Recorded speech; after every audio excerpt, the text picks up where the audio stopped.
Let's all hear this together. Now, if you missed it, the Padres had a big lead. They lost. 10-9, 5-run lead in the eighth. Collapse. Wandy Peralta on the mound for 6 runs, scoring not all his responsibility, but on the mound as the Padres blow that large lead. Here was Mike Shildt postgame. And it looked like that's a superb day. I mean, look, the guy proved he's human a little bit today. I don't know what you meant to tell you. I know it was only 15 pitches last night. Just didn't have it today.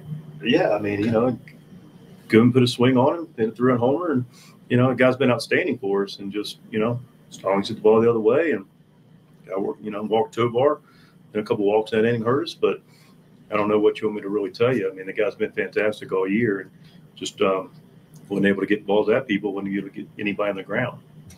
Was that sort of set up by how much your bullpen did have to cover it, basically, when your starter doesn't get out of the third? Brito picked up the bulk of it. He got us to the position we'd like to get to, where we're in the sixth-ish, and we can start to use our back pieces. He was fantastic.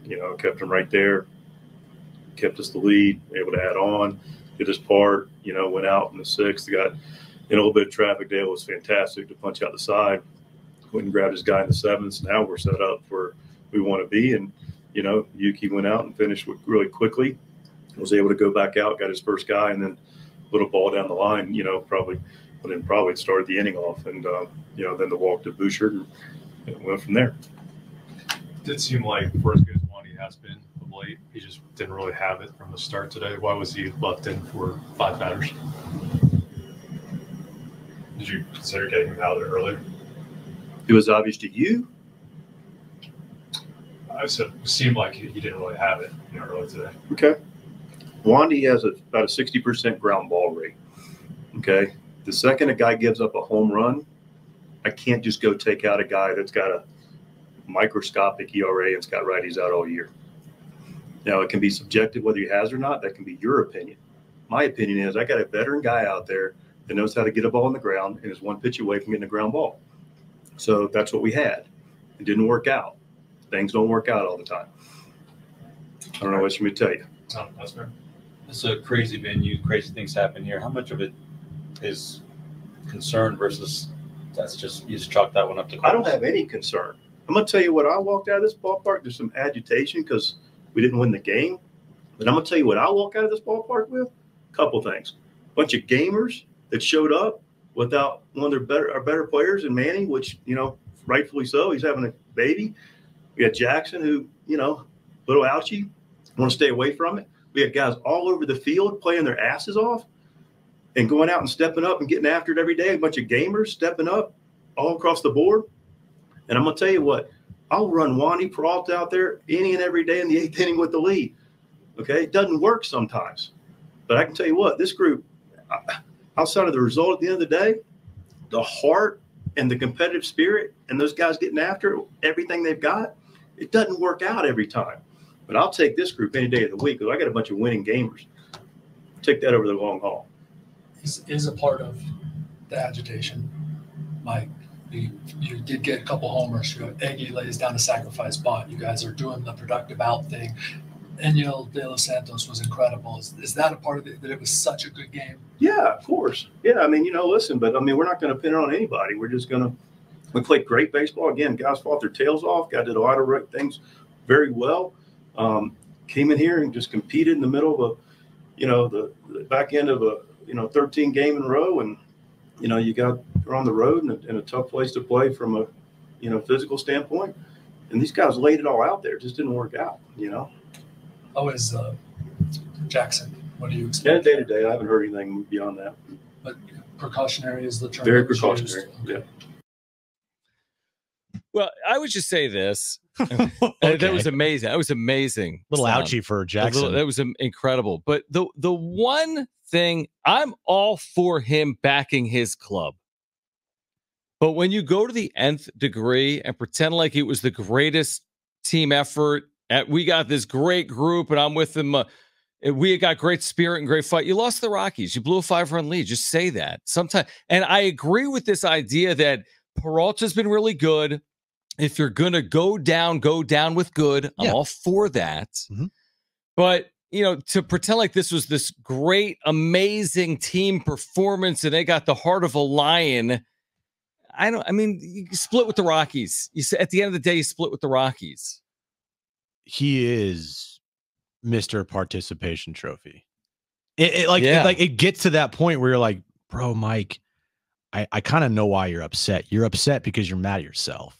You're probably mad at yourself at the end of the day for maybe not making a different type of move there and maybe pulling Wandy, quicker, or leaving in De Los Santos instead of taking him out. Like, you're mad at yourself, and it feels like you're taking that on everyone else for being asked a legitimate question. Great question by Dennis. Why did he get 5 batters? Right. 3's a requirement. Yes. He's not going anywhere after the home run. It's 9-7. He's not going anywhere. That's fine. The next 2 reach. Now, the issue in that spot is you can't go to your closer with 1 out in the 8th. No, you can't. I don't think you're going to do that to a closer. And you have now used your top 3 guys before. So you're out of weapons. You're out of weapons. And that's what kind of my point was to start the show when this whole collapse happened, is like, I don't know what you want Mike Shildt to do. Maybe switch some things up there. Okay. But like, Mike, bro, you guys lost a game that you should have won. You split with the worst team in baseball. You had an epic collapse today. I get that you're upset, but can we stop with this team is great and it's awesome and it's amazing. You're 500. There's problems and holes on this team. When guys mess up, it feels like they can do no wrong. When a guy doesn't have his foot on the bag, it's not his fault. When a guy does a pop-up slide at second, that is an automatic out. It's not guy's fault. Okay. When a guy is left out there to give up the lead, it's not his fault. At what point is it going to be like, yeah, maybe I should have done something better, or we need to be better in that situation? It's not a bad thing, Mike, if you tell everybody that, hey, we're trying to do something and accomplish something this year, and these losses hurt us. We need to be better. We're going to wipe this off. We're going to go home, hopefully play some good baseball versus the Phillies. I trust our guys because they've been good all year. Today was not a good day, but we move forward. Instead, it was like he got really defensive there towards the questioning from Dennis. Which is completely reasonable question. They asked nothing wrong. Actually, they asked everything right. A lot of times you don't get that line of questioning. It was the right line of questioning. He's clearly very defensive. Listen, he's going to back the Padres to the nth degree, as far as any manager can back a team, which means he won't even like being asked something that could potentially be perceived as negative in tone, but that's their job. Mm-hmm. That's their job, because we haven't really fully unpacked what Mike Shildt said postgame. It's as much about Shildt postgame as it is about losing a 5-run lead in the 8th inning, I would say, an hour out from this loss. Yeah, I would say so. He used his best guys today.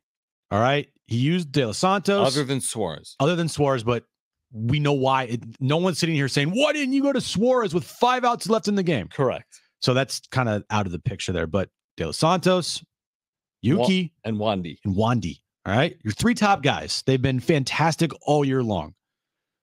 Use those 3 guys. It burned them. They did not have good games besides De Los Santos. Yuki started out good, but then got a little wobbly there and had to get taken out of the game. Wandy came in and imploded. Wandy's been great for this team all season long. Faced 5 batters, ended up giving up 5 total earned runs. And you could argue, why didn't you maybe leave De Los Santos in for longer? Why didn't you take out Wandy Peralta? Is it Monday morning quarterbacking, which was Mike Shildt's point? You could go Monday morning quarterbacking with it, because who do they have besides Robert Suarez that you feel super uber confident about? Yeah, the only thing I'm thinking about now, with the benefit of hindsight, the only thing I'm thinking about in that 8th inning is, does Matsui get another batter? There are 2 on and 1 out. Mm-hmm. Are you willing to give Matsui another batter before you go to Peralta? But then again, this is why you have Wandy Peralta to pitch the rest of the 8th inning to bridge to Suarez. Suarez. I'm on Team Shildt in terms of the way he used it as I walked through it in my head. I'm not in full agreement with what he told Kevin and Dennis and maybe one other media member postgame in terms of how defensive he was. Yeah. I think what he said is actually, I think it's fair to say sometimes you make the right move and sometimes you have the right reliever on the mound and they're human beings. He didn't say that, but it is true. Even guys with 2 ERAs can go 8 straight outings that are scoreless and then give up 2 or 3 runs. Anytime a manager gets that defensive and kind of almost gets too defensive, like a beyond defensive with a reporter asking a very legitimate question that I'm sure a lot of other reporters would have asked, is not just Dennis.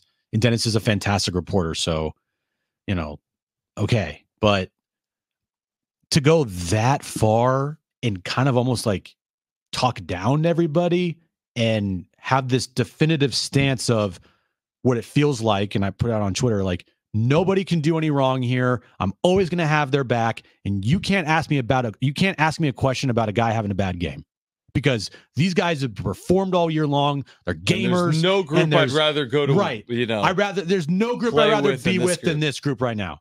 I mean, are you being honest when you say something like that? You almost have to ask yourself, if he was managing the Oakland A's, would he not say the same thing? Because when I hear such a defense, we're 20 games into the year and this is your team's 500. At some point, we say this is like this is a Wendy's, or like you do this whole passionate speech and then you look at the crowd. There's 2 people in the crowd. Guys, you're 14-14. It's Major League Baseball. It might be the greatest group of people in the history of the world. It's a business of winning. You just lost to the Rockies. Mm-hmm. So maybe this, where I appreciate that argument or that impassioned speech is when you lose game 5 of the NLDS.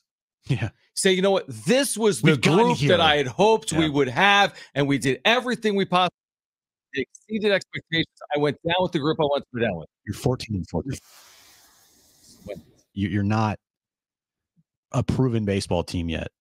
We don't even know if you're going to make the postseason this year. Good things. They've had a day like today. Yeah. So both things can be true. I don't think people should be crucifying Shildt for the moves that he made or didn't make in this game. You could argue both ways. You could argue like, yeah, he should have taken out Wandy Peralta or had someone up in the bullpen.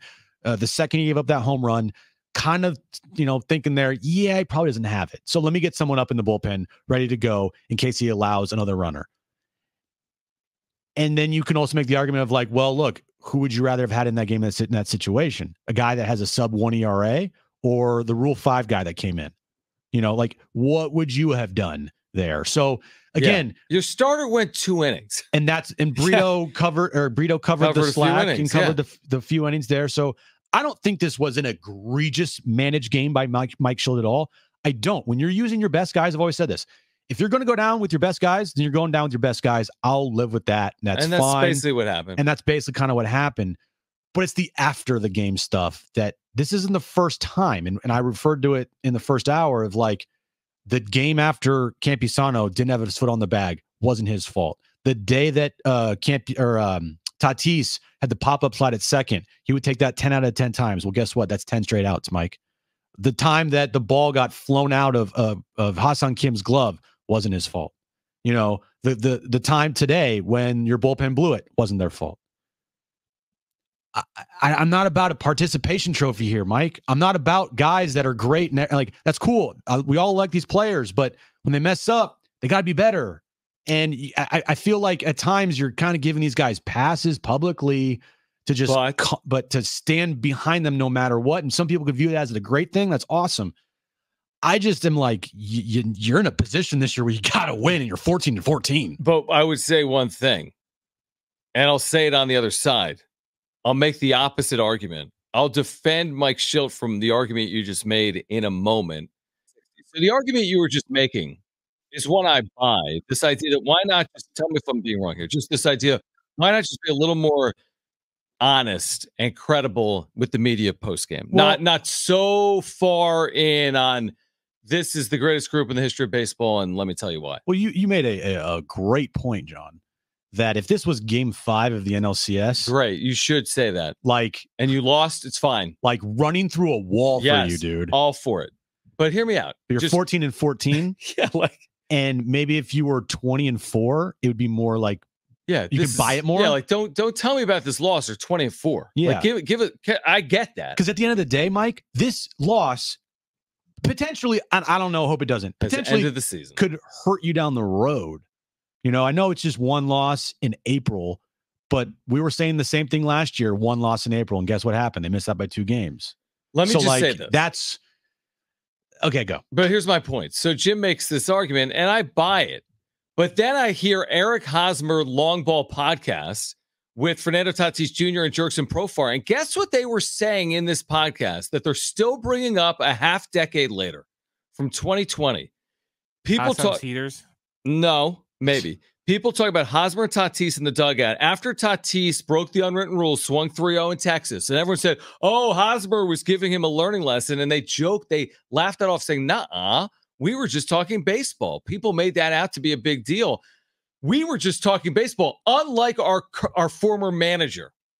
4 years later, they outed Jace Tingler because Tingler said to the media that night, it's a learning lesson. That has stuck with them 4 years later. And I agree with you. That was a bad situation when Chase Tingler, like straight up called out Fernando Tatis Jr. postgame. But that's what I'm saying. I'm not saying it's safe for that. But it's a fine line when you say, you know what, Wandy Peralta's got to be better, right? When you got to say Kimmy's got to field that ball. I can say that. You can say that. What Mike Shildt can say, which is totally acceptable, and I don't think it's going to burn any bridges to where people remember it 5 years down the road. Mm-hmm. And to be fair, Wandy's been great this season. He had a blow up today. It was his worst outing of the year. Yeah. But, you know, when you're asked a legitimate question about, hey, was there any thought in there about taking him out earlier when you kind of saw he didn't have it there? Yeah, you know, he could have gone in the route of saying, you know, well, look, Wandy's been great for us all season long. Everyone's bound to have bad games. Today was not his best game, but we still believe in Wandy 100%. This doesn't change our feeling on Wandy. He's still going to be out there in close games. He just had a bad game today. We have to move on. It wasn't a great day, but we move on. We focus on Philly this weekend, and we know he'll be better next time. So you're saying be less defensive, make more of the argument, and don't solely be in the corner of your player against all costs. How? I mean, is that not what I just said? Also in the corner of your player? It is. Like, we believe in you 100%, and that doesn't waver our confidence in you at all? It is. Brent, what do you have? What stuck out to me was just, you know, it is what it is. They blew a 5-run lead in the 8th. It sucks. It is what it is. But it's almost like he was offended that they're like, he went into post expecting that they weren't going to ask any questions about it. They're just going to come in and be like, so on to the Phillies. Right. And it's just like, and then, you know, when Dennis and them asked questions about them, you know, blowing the lead, he just got all offensive. Like, he was expecting them not to bring it up. He was expecting them not to, you know, don't even talk about, what are you talking about? I didn't think you were good. You know, it says, why are you offended? He should have gone in there just being like, all right, let's get this over with. I know you guys are going to ask me about this and you're going to overanalyze everything. And instead he was just offended. Like, he was expecting them not to ask him any questions. Okay. A couple of things. It sounds like Jim is literally going to explode. I'm very His hungry. stomach has been rumbling for 90 minutes. And now it's at the point where it's like louder than anything I've ever heard in the studio. It's like louder than your voice. It is. It's making a lot of noises. So it has to be on air. It has to be. You have to hear that. Jim, does your belly? Little ouchie? Little ouchie. Can you put your like stomach up to the mic? Yeah. By the way, this is a very weird visual on YouTube. A little bit, but do it. Did you hear that, Brent? No. Okay. Let's hear from Mike Shildt. Again, we're going to fast forward to the part where it gets good. Dennis Lynn has a very fair question. Basically, Wandy Peralta faced 5 batters, blew the lead.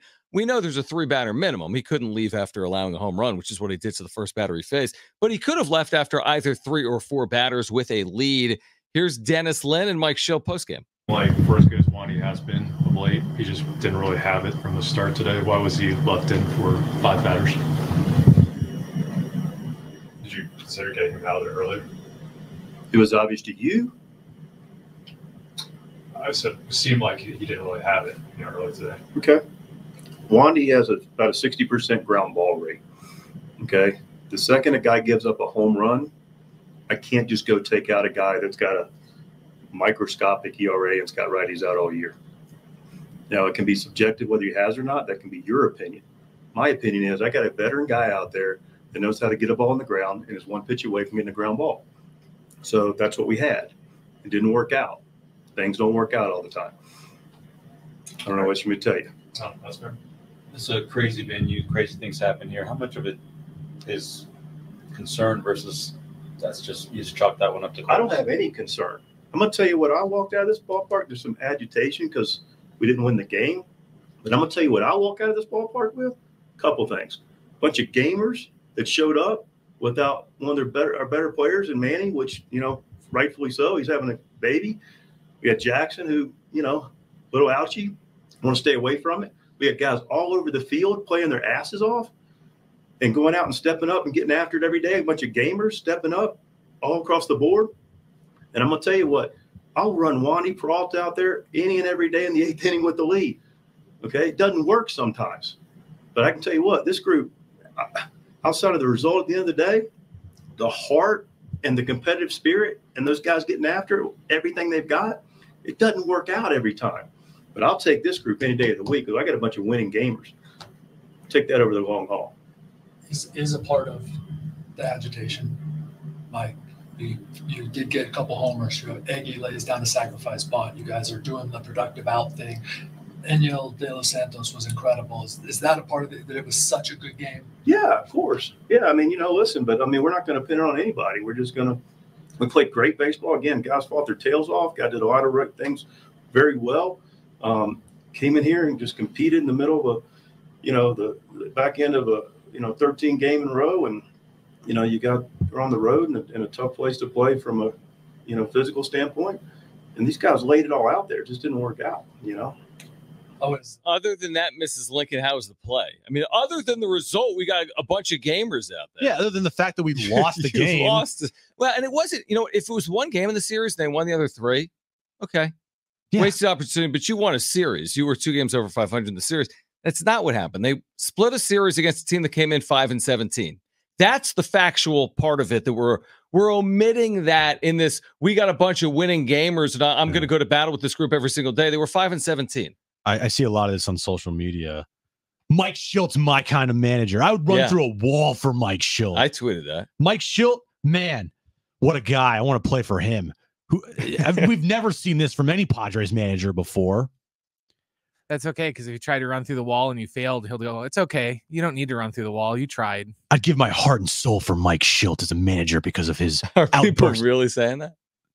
Read the text line. You want to see it? Yeah. It's out there. You know how it is, Jim. And it's the fan. Guess what? If this team, there's 2 ways this goes. He's back for a second year because it's a good first year, or he's not back for a second year because they don't get to where they need to get to. The only thing that matters is the wins and losses. They're 14-14. They had an opportunity to take a 4-game series from the worst team in the National League today. Yeah, would have been They great. effed it up. They come home with the split. They're back to 500, and now they play a very tough stretch of baseball games for the next month plus, pretty much. Yep. And you got to play good baseball.